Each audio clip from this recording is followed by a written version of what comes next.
Hey, what is up, everybody? This is the Great Puckettini coming at you on behalf of PuckettFanShop.com.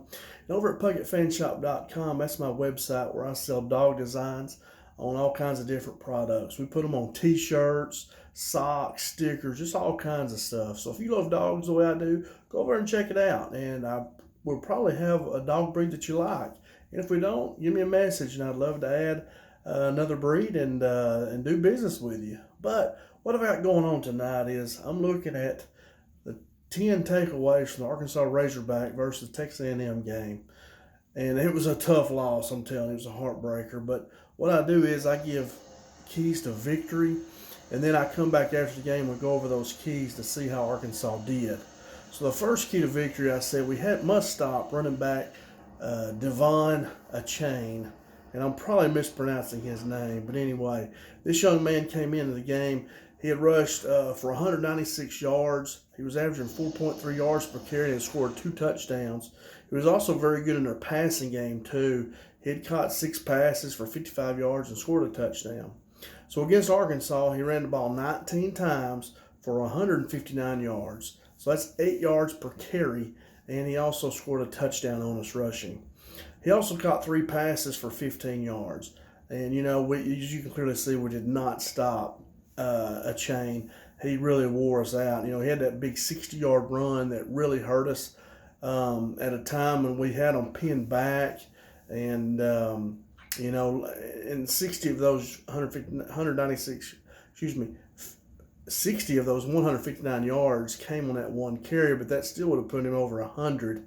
And that's just too much. We can't give up that much. Our defense is better than that. But he's a super fast guy. He's hard to stop, and we clearly did not meet that key to victory there. All right, number 2 takeaway. I said we must stop the wide receiver, Aeneas Smith. Now, Smith came in. He was the leading receiver. He was averaging about 18.5 yards per catch, 19, which is a lot. He had scored 2 touchdowns. In the game against Arkansas, they really did a good job of shutting him down. He had 1 catch for 32 yards, and he ended up getting injured there just right pretty close after that. It looked like they rolled up on him. Quarterback Johnson did look like. And I hate that for him. It looked like a pretty significant injury. I hate that. But that 1 catch for 32 yards came on a 3rd down and 30, and we were down 6 at the time, and that ended up they were able to convert that and then make a field goal and go up 9 points on us. And think if we would have stopped them and he not gotten the field goal range right there, they would have had a punt, and when we scored, we could have won the game right there. So, we did a good job on him all the way up to right that one play there.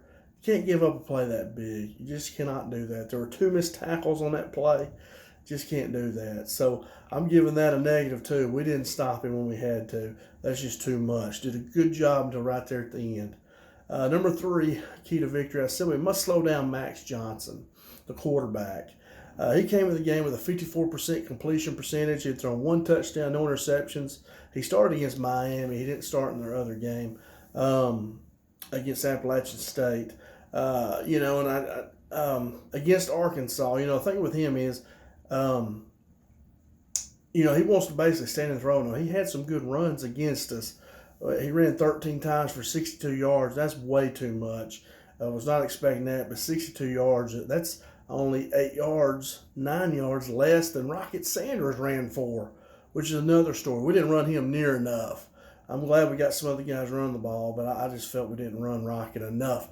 Rocket could have busted some of those runs and might have scored on 1 or 2 of them. But anyway, Max Johnson completed 52% of his passes against Arkansas. So we dropped that down a little bit. He did throw for 1 touchdown, no interceptions.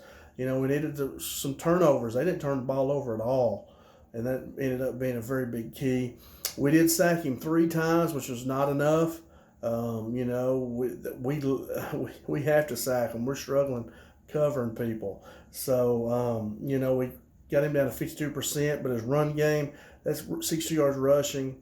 We just didn't do good enough. We didn't slow him down enough to win the game. Actually, I don't know. You said we did, but still could have done better there. All right, number 4. I said we need to pound them with a running game. Going into the game, Texas A&M was giving up about 4 yards per carry. against teams that really didn't want to run the ball like Arkansas does. Opponents had averaged 154 yards rushing, and so we came in, we rushed for 244 yards, which was about 4.6 yards per carry, which is down for us a little bit. Down a little bit, but it's pretty close to our average. So I think we ran the ball pretty good. I just would like to see us run it maybe a little bit more and not try to force the ball to Malik Hornsby 2 or 3 plays around. I thought that threw that drive away. And right after that's when the running back of Chain hit that 60-yard run on us. I thought that was a big turning point right there.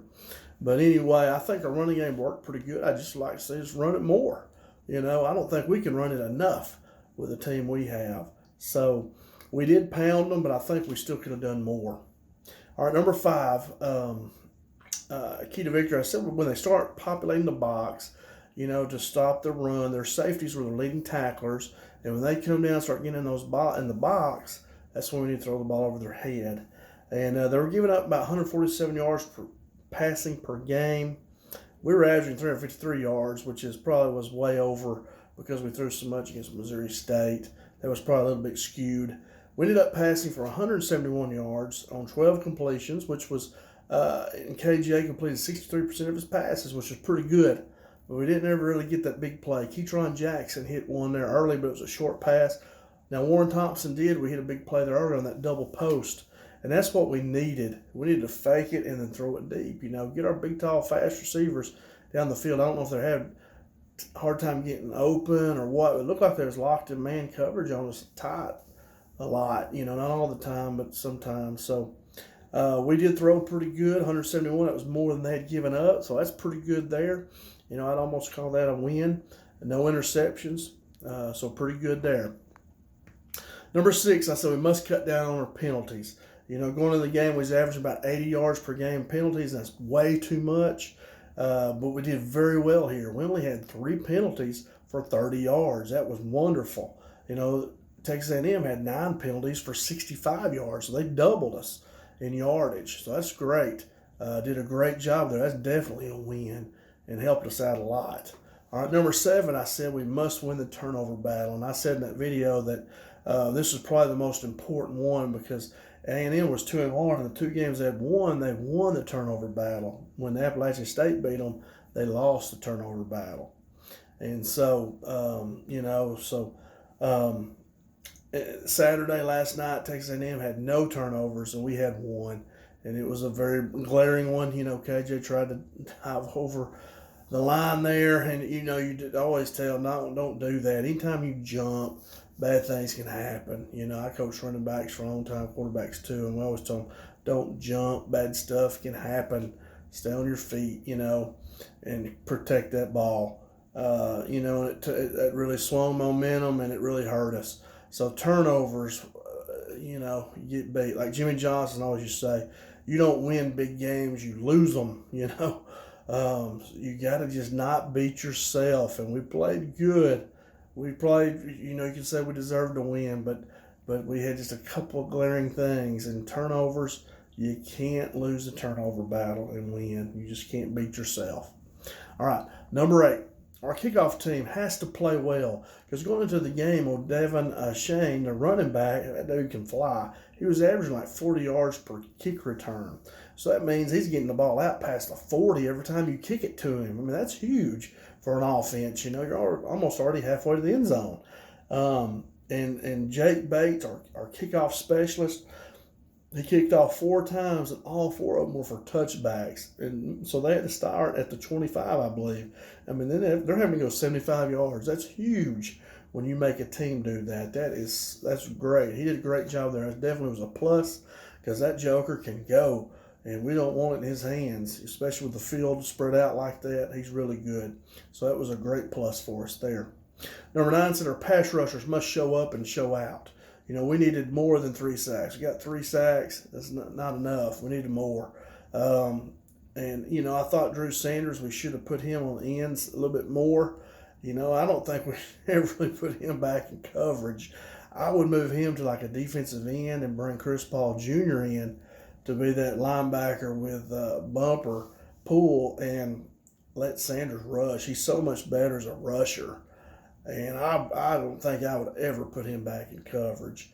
But anyway, we only had 3 total sacks. Drew Sanders had a half a sack, which is not enough for him. Jordan Dominic did not get a sack, and that's, he usually does. I don't remember seeing him playing a whole lot. I don't know. Landon Jackson did get 1 sack. Zach Williams got half a sack as well. So, we just didn't put enough pressure on Johnson and let him slip out on us sometimes. And that 60 yards rushing hurt.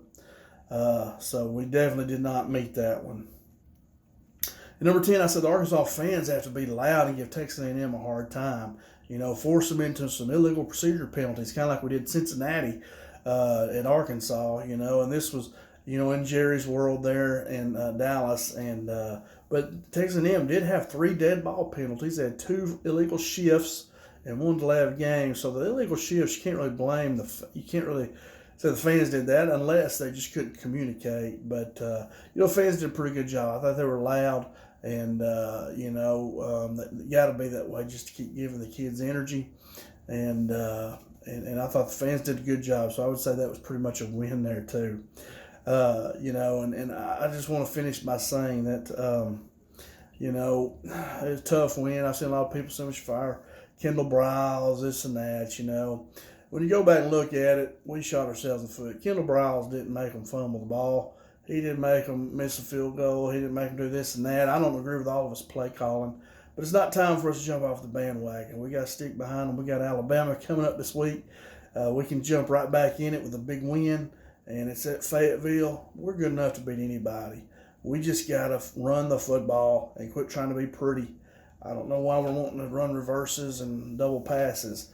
That's not really us. We're physical, run the football, and then punt it if we have to. And then our defense has not been great pass protection-wise. But anyway, let's stay on that bandwagon, help these guys win. Let's don't jump off of it. Let's get behind them. And that's all I got, guys. Hit that like button, please, if you like this video. Go to PuckettFinShop.com. I'd love to do business with you. And I just like to say, go Hogs. I'll see you on the next video.